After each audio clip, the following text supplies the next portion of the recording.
All right, so Mr. Robs here, and today we are going to look at trigonometric functions and their derivatives. Okay, and so here you can clearly see that we have a sine curve here, and on at point A here, the origin, I have drawn into my graph the tangent line. So this represents the actual derivative. It's the slope, which is rise over run, 1 over 1, represents the actual derivative at this point. And you can see the b is equal to 1. It is the derivative.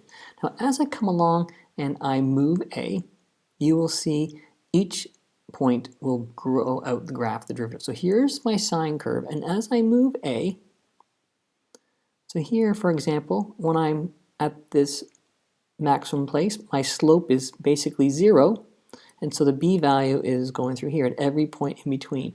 And as I keep on going, looking at all these many slopes, b calculates what the slope is at all these given points, and I end up mapping out this particular graph here. And hopefully that looks familiar to you, because this here is the cosine function. And so what I can say is I can say that the derivative of the sine of x dx is equal to cosine x. Okay? If you would change this around, here's my cosine curve. As I move my graph around, you will see it maps this out. And it's not quite sine, it's negative sine.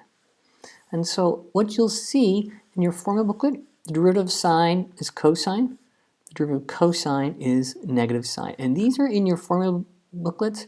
This positive negative, be careful of that one there. It is one that you have to keep track of.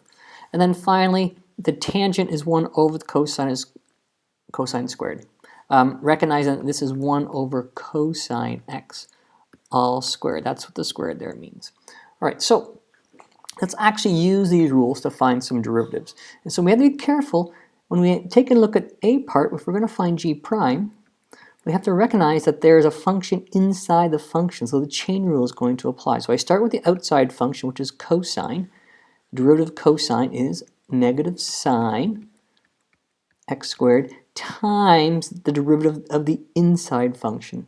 So the derivative of x squared is just 2x. And so there is my derivative here. And if I tidy it up, I get negative 2 sine 2x sine of x squared.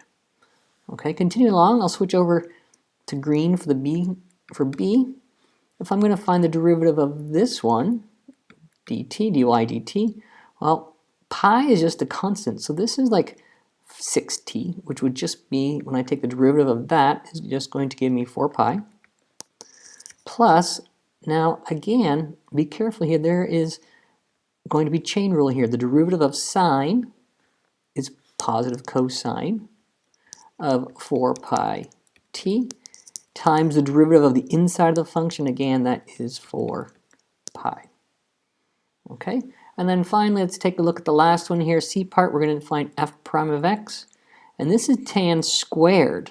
Okay, so if I recognize it before I can have to consider that this is the same as writing the squared here. So there's going to be multiple chain rules here. So the first one is going to be the 2 comes down times tangent 3x plus 1 to the power of 1 times the derivative of the inside function, which is tangent, which is 1 over cosine squared of 3x plus 1 times the derivative of one more inside function, the 3x plus 1 is going to be 3.